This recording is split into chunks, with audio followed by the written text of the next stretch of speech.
Welcome to the Bend Don't Break podcast. We are powered by The Source Weekly, Bend's locally owned newspaper. This podcast is our eddy in the rushing waters of local journalism. We are glad that you're taking some of your time to listen to us chat with the people who shape our local community.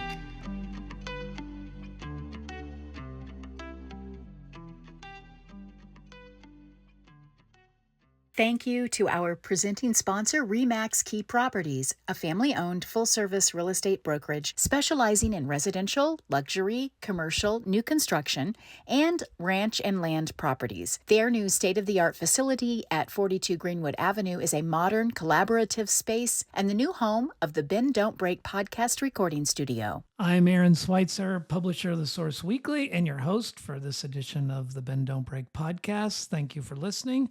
Today we have Sally Compton. She is the executive director of Think Wild, a 501c3 wildlife conservation center in Bend, which provides wildlife rescue, education, conservation, and habitat restoration services across Central and Eastern Oregon. Her leadership in the capital fundraising launch and growth of the center has earned her recognition as the Emerging Leader Under 40 Award from the Bend Chamber. In addition to leading Think Wild, Sally serves as fundraising chair on the board of the National Wildlife Rehabilitators Association and provides marketing consulting services to other growing nonprofits and businesses. She holds a degree in evolutionary and ecological biology from Cornell University. Sally, thank you for being here today. Thank you for having me. So I'm always curious how someone with a degree in evolutionary and ecological biology from Cornell ends up here in Bend, Oregon. How'd you land here? I know it's been quite the journey. A lot of it accidental, but I think it's all been meant to be. I've always had a passion for wildlife and ecology, and I guess maybe that started with dinosaurs, and that's why I studied evolutionary biology. But did you get to study dinosaurs at Cornell? Oh, we studied like the very first fish that were in the ocean, all the way to the four-legged animals that we see today. So dinosaurs were definitely a part of that, but.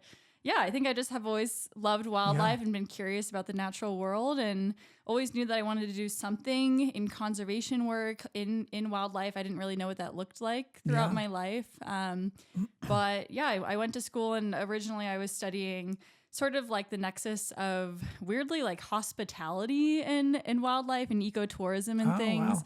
And just slowly but surely got more and more interested in the wildlife side of things. I worked at the Cornell Lab of Ornithology for most of the time that I was there. And while I was there, I did tours, I did bird walks, and then I also worked for the Bioacoustics Lab. And there was your tourism half coming in, so mixing it in. Yeah. And then I did bee research in a lab in the basement of a building. So I feel like I got a lot of different experiences. I lived in South Africa and the Philippines doing wildlife research. Wow. So I had a lot of great experiences, and I don't know how much you know about wildlife careers, but it's very competitive. Mm-hmm. It's very hard to find paying jobs outside of college, especially ones that offer benefits and health insurance and a salary. Or outside the federal government. Yeah, exactly. Mm-hmm. And so after graduating from Cornell, I was in upstate New York. I was kind of like, look, I'll go anywhere. I just want a job with wildlife. I was always interested in the West Coast as well. I grew up in Florida, and so it always felt like Florida was the lame version of California. But it's the weird version. Yeah, exactly. And California's weird, but I think Florida tops it for sure. In a different way. So I was looking for jobs out here, and mainly looking at California, and randomly got a job offer at the Oregon Coast Aquarium, and I was like, at Newport. Yep, in Newport, and I'd never been to Oregon. I knew it was on the beach, and being from Florida, I loved the beach, so I was like, sure, let's do it. Moved out there, realized that the coast is not the beach. But Newport's a little different from Florida. Yeah. Still has an ocean and things, so that was good. Yeah. While I was at the aquarium, I worked a lot, PR, marketing, social media, just getting the word out about kind of the different conservation initiatives that were happening there. And after a couple of years, I was ready to move to maybe a bit of a smaller town, bigger town than Newport, get some sunshine. And I learned that there was a group of people trying to start a wildlife center in Bend. And yeah, it's kind of like the weird journey that led me here. And I applied for the job. And when I started, I was the only staff person for Think Wild. And it was kind of like, okay, here's this thing that we want to do. Now let's get it started. And that's kind of, how I got to be here. How long were you at the Newport Oregon Aquarium? I was there for almost 3 years. Wow. Yeah. Yeah. It was a lot of fun. It's a good long time to be in Newport. Yeah, especially in your early 20s. That was an interesting experience. But what was cool is when I was in that position, we were just launching a capital campaign to build a marine wildlife center. Okay. So that's kind of where I started learning a little bit more about, wildlife rehabilitation in Oregon and connecting with some other wildlife centers. Yeah. And that had always been, I volunteered for a wildlife center in high school and growing up. So it's kind of always been this piece that I was interested in. And I never thought I'd have the opportunity to actually lead one and help start one until this opportunity came up in Bend. Well, my sister-in-law is a wildlife biologist for the state of South Carolina, so I am familiar with the challenges that there is, and when you're getting into a science field like that, where there isn't a ton of funding, there's some. Once you get in, you get established, but you got to move around a lot. You got to be willing to, leave one place, go to another place. You're in that categorization. It's dependent on federal funding or state funding, and so that's something that I've always said. Anybody who's asked me, how did you get this job? Like, how did you work with wildlife? I've always said you have to be willing to move anywhere and do anything. You have to be a yes person. And then another thing that I realized was just my personality. I'm very extroverted. I'm kind of have like a business marketing brain, and so all those years I was doing research in a basement, like it didn't feel like where my skill was at. And so as I, started doing internships and moved out to Newport to work at the aquarium, I realized like, hey, I'm really good at marketing and communications. And there's a way to leverage those skills on behalf of wildlife, because scientists aren't always the best at communicating their discoveries and what's important. And I feel like that's kind of a niche that I've been able to really grow into, and kind of taking Think Wild and looking at it from more of like a business perspective and how can we grow this and have sustainable and diverse revenue has been really helpful for our growth. So help me understand. You said there was a group here that came together. Yeah. Who are those folks? Why did they come together? And then you're plopping down. That's a pretty risky thing. Yeah. Well, I didn't know the risk when I signed on, I suppose, and all that was involved. Long story short, there was a wildlife center that was operated out of the facility that we are at now for probably almost a decade. It was a couple who was running a wildlife center out of their home. It was called High Desert Wildlife. It got to a point where it basically just couldn't really keep up with demand. They're running it out of their home. There's a lot of permitting requirements, and it just kind of got to a place that wasn't good. There were animal welfare concerns, and that's all I'll say on that. But unfortunately, they were shut down, and there were, some really bad charges, and all of the animals that were on site had to be euthanized. So it was a really unfortunate situation. So that facility was basically left vacant for a number of years.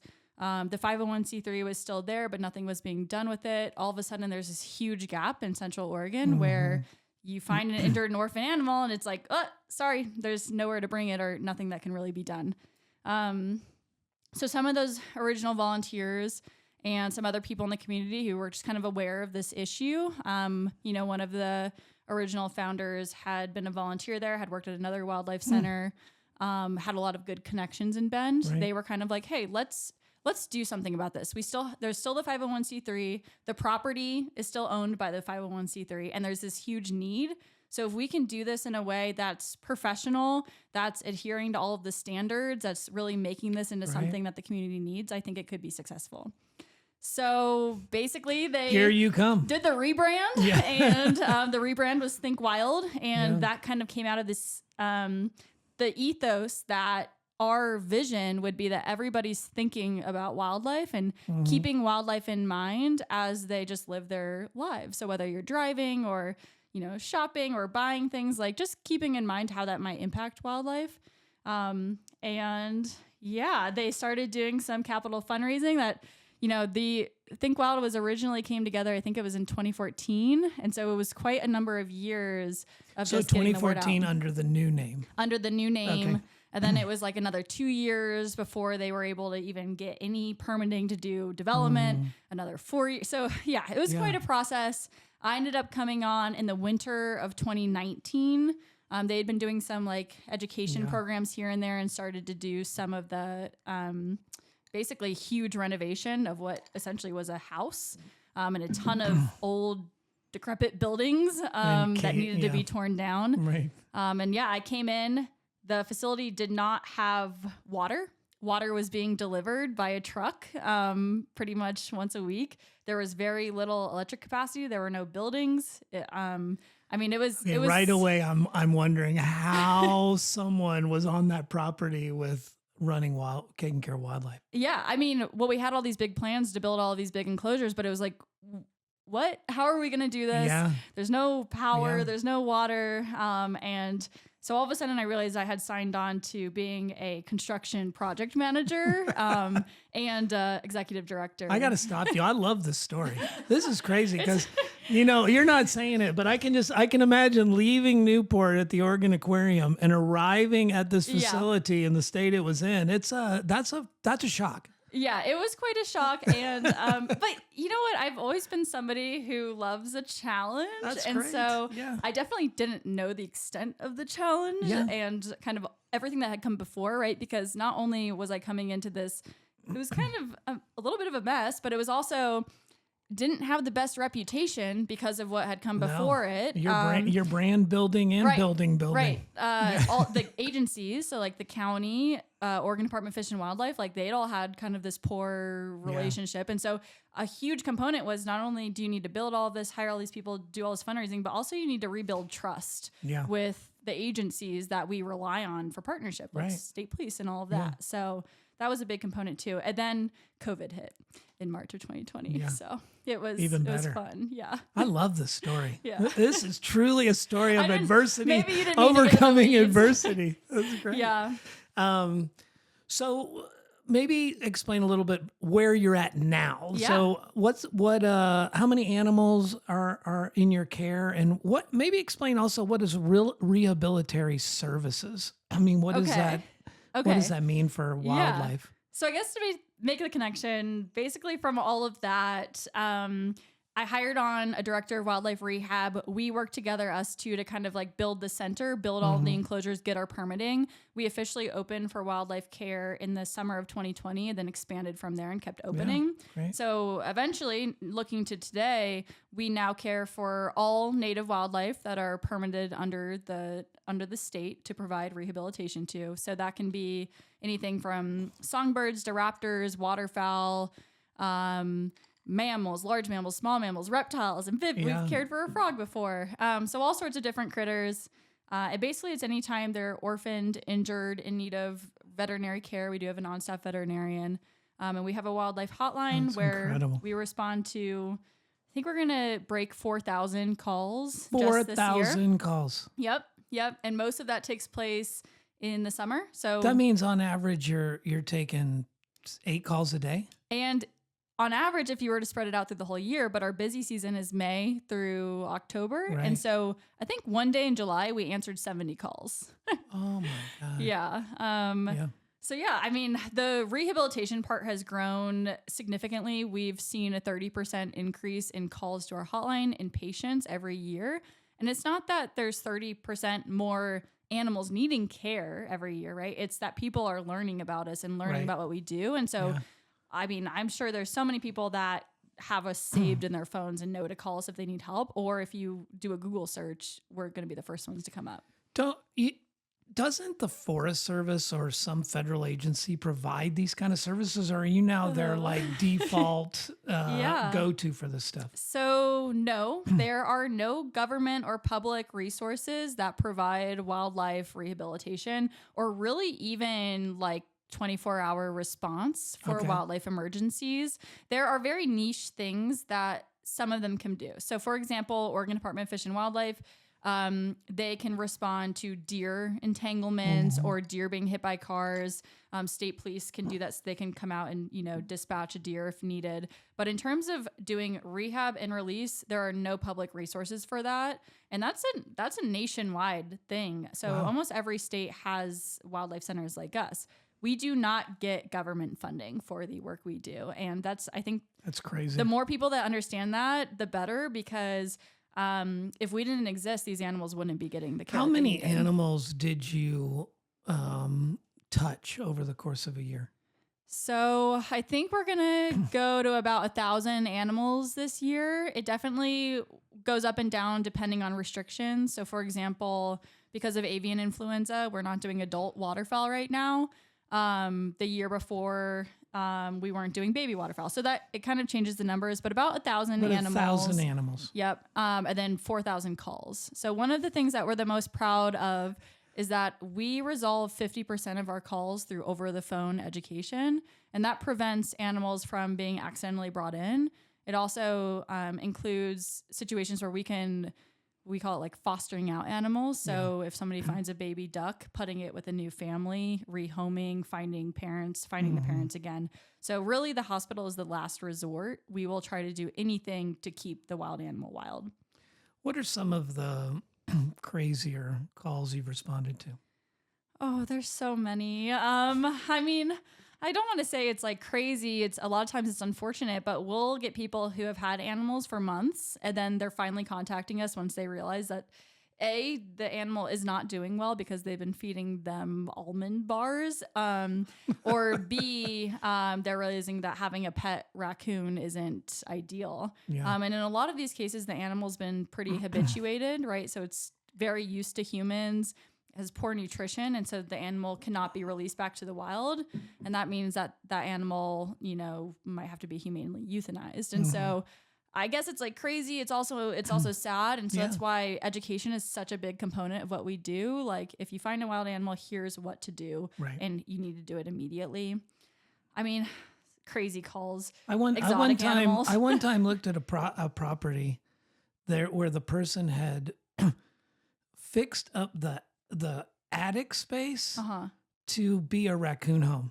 They had put a hole in the side so it could come and go because they liked hearing it up there. Yeah. And it had ruined the place. And I was like, where do people get these thoughts? Raccoons carry a lot of diseases and not just rabies, I'll tell you that. But they carry a lot of things, and let's just say you don't want them. I find them unpleasant. I wouldn't. When they look at you, they're angry. They're angry. I know I'm not a cute raccoon lover. They're an angry species, I think. We've had a lot of really interesting species recently. Like, we just released 2 river otters back to the wild a couple weeks ago. That's more than what I'm talking about. That's crazy. Here's the funny thing is you're taking care of otters. That's kind of crazy. Yeah. People are like, oh, raccoons, they're not cute, but otters are cute. I'm like, have you heard a river otter? Because they sound vicious. Like, they sound like zombies. Yeah. But yeah, I mean, a big part of what we do also is like preventative stuff. So we do wildlife services, which is basically like, essentially it's humane pest control. We don't like to use the word pest. Right. But a lot of people who have issues with like flickers drilling on their siding, bats in their attic. I've lived there. I've lived with that one. Exactly. There's a lot of natural history-based solutions to these problems. That's going to be like a great thing long-term. So that it's not just about, oh, let's just get rid of these animals, let's trap them and remove them. It's let's make sure that no animals are wanting to live under your basement ever in the future. And so there's a lot of little adaptations where we can come out and do a site visit and let you know, and that will prevent it from in the future. Someone was trying to tell me I should build a window into the area where the flicker was trying to house. It had gone up into the soffit, and then the flicker was trying to nest down in there. And they thought it was the coolest thing. I was like, it's awful. They wrap, because to send that thing, they wrap on your house to send the message like, this is what my space. Yeah. And I was like, when I put in a window on it, it can't live there. Yeah, I don't know about that. I can say this. We can resolve 75% of flicker issues just by installing a flicker nest box near the location where they're doing their drilling. As soon as I covered the soffit, it nested. I know where it is. Yep. It was fine. It doesn't. Yeah. I don't want it to live in the fiberglass and. No. Yeah, and they're very territorial. So I mean, just trying to cover up the area and hope they go away, that's not going to work. But there's, again, like alternatives and things that you can put in so that they'll choose that instead of your home. Yeah. And it also provides them with good nesting space. So it's like a win-win. Well, it's good you're here. I'm sure there's a lot of suffering flicker people out there. I know. Yeah, we get quite a, I mean, in the spring, again, like that's just part of the hollowing calls that we'll get for sure.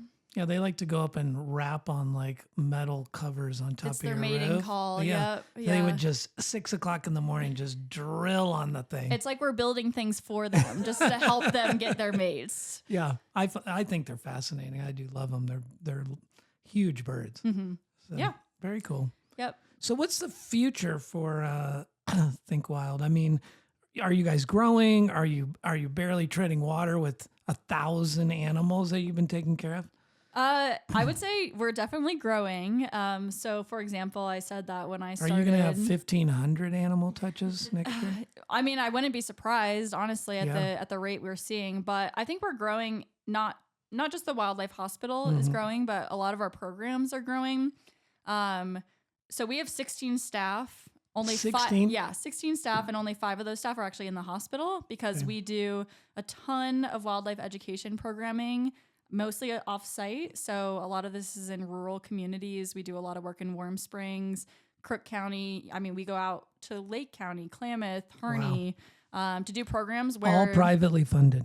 All privately funded. 72% of our education programs are provided at no cost to rural or underserved communities. And these are kids who maybe they've never had like an outside organization come in and do like a fun wildlife program. Like they don't really get these kinds of opportunities and they don't have the funding to come out to Bend. Sure. So that's been so rewarding. Like we just installed a native pollinator garden at Barnes Butte Elementary School in Prineville. So that's been a lot of fun. And then another big, I guess, program that we have that's growing, we just got our first federal grant for this program, is our Beaverworks Oregon program. So essentially, we're working to restore beaver habitat in central and eastern Oregon because over 70% of Oregon conservation strategy species, which are like threatened species in Oregon, rely on beaver habitat. So by restoring beaver habitat, we can help restore and promote the success of all of these other species as well. Wow. I'm glad you came in because my mind is blown. Like, I don't think anybody, how well known do you think it is that Think Wild is as large an organization as it is? You know, it's so interesting because I just had an electrician come out to Think Wild and before this meeting, and they were like, oh my gosh, I drive past this every single day, thousands of times, and I never knew this was here. And so I feel like I hear that maybe once a week from people. And then at the same time, we're so out in the community. Like we do wildlife trivia, we do bingo, we have so many big events. Like we just had a big chili cook-off. And it's growing all the time. Like we have over 6,000 people on our email newsletter. So I don't know. I feel like we have this huge reach, but at the same time, there's so many more people learning about us all the time. I only see us continuing to grow. And I mean, as Bend grows, as these, as Sisters, Lapine, Prineville, like our wildlife urban interface is continuing to expand too. And so people are needing our resources. And we're just going to keep growing to fulfill that need, I think. Currently, you guys are you part of Central Oregon Gives, the giving program? Yes, we are. So there is you are doing some year. I mean, obviously, I'm sure you're doing year-end fundraising. Yes. We have been running this fundraising campaign to build an aquatic mammal enclosure. So this will be a state-of-the-art enclosure for the rehabilitation of otters and beavers. You're hoping to work with more otters. Yes. Yeah. So the 2 otters that we rehabilitated, actually, we had to transfer them to Wildlife Center of the North Coast because we don't have pools for animals like that. And that was really stressful on us, on the other organization, on the otters, because it's a lot of back and forth. And it made us realize, like, okay, we're growing every year. We're getting more and more calls. We already are kind of limited on the facilities. So we need to get ahead of this and build this enclosure as soon as we can. Also, beavers and otters are like some of the most important keystone species that we have in Central Oregon. Sure. They are so important to keeping the ecology of our riparian ecosystems in check. And so I think in terms of what we can do from like a conservation standpoint at the hospital, those are really important animals for us to be able to care for. So yeah, we're raising $80,000 to build that. We're a little bit over halfway there. Great. Central Oregon Gives. If you donate through that, you are donating to building this facility, which we're really excited about. And that was actually why the electrician was out there today to talk about how we don't have enough power for it. So that's a whole other conversation. But have you rehabilitated beavers? We have, yeah. You have? Yeah. So we haven't had any baby beavers come in because they require like up to 2 years of care. It's actually pretty impressive process that's happened. But we have done adult beavers. Unfortunately, beavers are really good at hiding signs of stress until it's too late. So we've had some that were found already, dead. And so we'll come out and look at them. We've done necropsies after the fact. Yeah. But yeah, we've had a couple of beavers that we've rehabbed and released. Wow. Yeah. Yeah. Yep. I only ever saw a beaver one time. Really? Yeah. Oh. Well, you just gotta come talk to us. They're reclusive. If I'm hiking along and you can see the dam, but you might see their head pop up. And our favorite place to tell people to go to if they want to see beaver is Chevelin Park. We actually have a trail cam program out there where we're monitoring beavers. They're nocturnal, which most people, might not think of. There's the problem. Yeah, exactly. Yeah. But Chevelin Park has tons of beaver signs, dams. You can look up prints and chewed sticks and things. And we do beaver interpretive walks. So walks in places where we have restoration projects and we can teach people about what the benefits that beaver bring are and how they can get involved. I mean, the state just passed a bill basically recognizing that beaver are one of the solutions to climate change and how by protecting beaver, we can help protect against wildfires and drought and all those things. That's great. Yeah. Well, we're at the end of our time here. Anything in particular you'd like to speak to that we did not ask about or that you want people to know? I mean, we are a volunteer-led organization. We rely so heavily on all of our volunteers. So if you're somebody who wants to get involved with wildlife or learn more about wildlife, then definitely check out all the different opportunities we have. You can get hands-on with wildlife in the hospital. You can go stick willow sticks in the ground with Beaverworks, or you can help us teach children about the importance of our ecosystems and all of that. So I would say, get involved, volunteer, donate. It all makes a difference. I think you would have a waiting list for volunteers. It's like, every child's, volunteer dream. We do have a waiting list for the hospital. I mean, everybody's like, I want to work in the hospital. But the summer is when that really starts to pick up. So by getting on the waiting list now, you'll be the first to get notified when the shifts open up for our summer busy season. Incredible. Yeah. Again, I'm so glad you came in. I learned this is why I do the podcast. I end up learning way more than probably my listeners do. So, well, thank you very much, Sally, for coming in. Yeah. Where can people, if they want to get more information, where can they go on the World Wide Web? Yeah, our website is thinkwildco.org. So it's thinkwildco.org. And you can give directly to you through centraloregongives.com or .org. So, and learn more about the organization there. Yep. We'd love that. Great. Well, that's the end of our show today. Thank you very much for listening. If you liked what you heard, please don't hesitate to become a member and support the work that we're doing so we can bring more fascinating people like Sally in and rap with her, talk. Thanks for being here today. Yeah, thank you. You've been listening to the Bend Don't Break podcast, powered by The Source Weekly. To read, hear, and see more of what we do, go to bensource.com.